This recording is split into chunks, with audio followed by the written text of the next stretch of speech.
everyone, and welcome to Season 1, Episode 9 of Pro Wrestling's Top 50. I'm your host, Travis McNeil, and today we continue our countdown of the top 50 matches of 2020 with match number 42 on our list, which I'm going to say is the most unique match that you'll see on this countdown because it is actually two matches that I have chosen to include together as one. I'm speaking of the KOD Six-Man Tag Team Championship match from the DDT Road to Ultimate Party show held back on the 25th of October between the champions Eruption of Kazusada Higuchi, Yukio Sakaguchi, and Saki Akai against the challengers Disaster Box, which is comprised of the tag team of Nautilus, Yuki Ueno, and Naomi Yoshimura, and as well as their partner of Kazuki Hirata. Now, this match bled directly into a secondary match, which was the KOD Tag Team title match between the champions Nautilus and the Eruption duo of Higuchi and Sakaguchi. This was a very unique match that DDT attempted here because, like I said, it was two different contests. The six-man tag that was then followed up immediately by the tag team title match. The reason I've chosen to include them together is because although they do stand on their own as great individual matches, there is a cohesive story that bleeds between the two matches that makes it as one in my opinion. Now, I don't follow DDT as closely as I probably should. I do tend to cherry pick the matches that either pique my interest or that I hear are good. So I wasn't aware of the story coming in here. However, both of these teams bring so much hatred to this contest that it immediately gives it the sense of it being a fight and a big-time grudge match. The Disaster Box team exhibits a lot of heel tactics throughout, which made me just assume that they were the bad guys and led to a very interesting change as the match progressed. So like I said, it started with the six-man tag team match. This smartly focused a little bit more on the third partner of each team that weren't going to be featured later in the tag team contest. That's Saki Akai and Kazuki Hirata. Now, Akai, being a woman, is immediately disrespected by Naomi Yoshimura, which sets the tone of the match as he kind of casts her aside and wants to focus on his tag team challengers for later on in the evening. She takes offense to that, and rightfully so, and steps up to him. He immediately floors her with one big chop, and it sort of creates a back and forth where she would have to throw strike after strike after strike to try to do any damage, only to be taken down by one of Yoshimura's.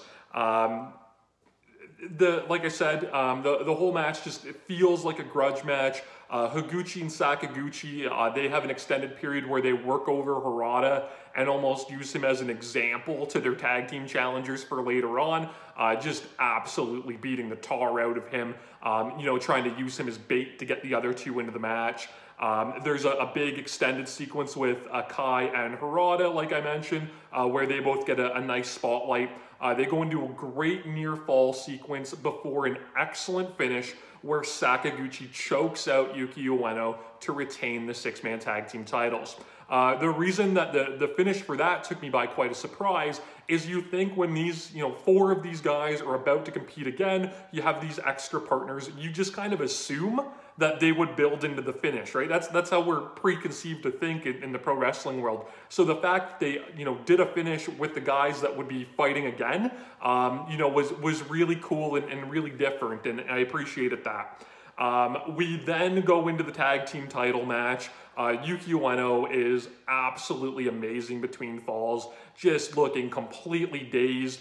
There's an awesome part where, Eruption's kind of doing their pose for the camera with their six-man tag team titles, and he walks right through the middle of their pose, the Eruption trio kind of gets a little chippy with him, and his partners have to pull him aside because he doesn't know what he's doing and he doesn't know where he's at, which I thought was great. The tag team of Nautilus, Ueno and Yoshimura, make a critical error where they jump Higuchi and Sakaguchi during the intros for the tag title match.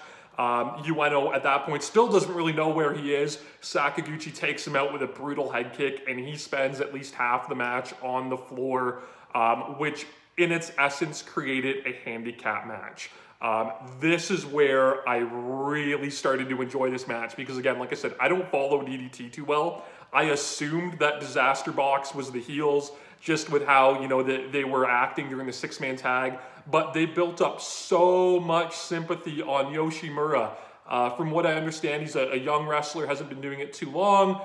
He does a fantastic job just fighting from behind and selling the beating he's taken, that it almost worked in a way that it was a little bit of a double turn with me, where I felt myself pulling for them to pull ahead and take the victory in the tag team title match.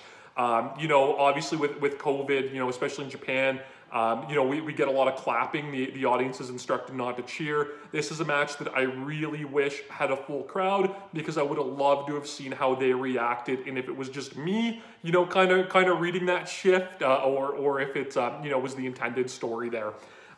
So anyways, like I said, essentially a handicap match. Yoshimura fights from behind. It leads to a phenomenal hot tag where Ueno finally gets back into the match. He's very explosive. I think he's going to be a big-time player for DDT, you know, over the next few years. And this shows, you know, exactly why. He's so fantastic and explosive. They do a bunch of great near falls, just like they did in the six-man. And it leads to one of my favorite finishes of the year, where Yoshimura stands with Higuchi, who, if you don't know him, he's just a big, older, tough, rugged, stiff wrestler. And Yoshimura just runs out of steam. He has nothing left, and he starts throwing a bunch of strikes, and it was a complete parallel to how he started the six-man tag with Saki Akai, where he just throws a bunch of strikes, you know, 5 for every one of Higuchi's, and Higuchi takes him down with one absolutely disgustingly stiff headbutt before putting him away for the 3. This is an incredibly ambitious match. DDT is known to kind of do matches that are a little bit outside of the box. They absolutely blew me away here with this total package, and it amounted to one of my favorite tag team matches of all of 2020. You can catch this match on DDT's Wrestle Universe service, and it's, you know, if like I said earlier on, you know, we had the DDT match between Tanaka and Takeshita. Masato Tanaka had a great run there, so it's certainly worth even just subscribing for the month just to catch up on what you maybe haven't seen. That's all the time we have for today, though. As always, you know, subscribe on YouTube if you haven't. Please like and comment on the video. Let me know what you thought. Follow on Facebook, or pardon me, follow on Instagram and Twitter. I don't have Facebook, at Wrestling50, and we'll see you again tomorrow as we continue to count down Pro Wrestling's Top 50.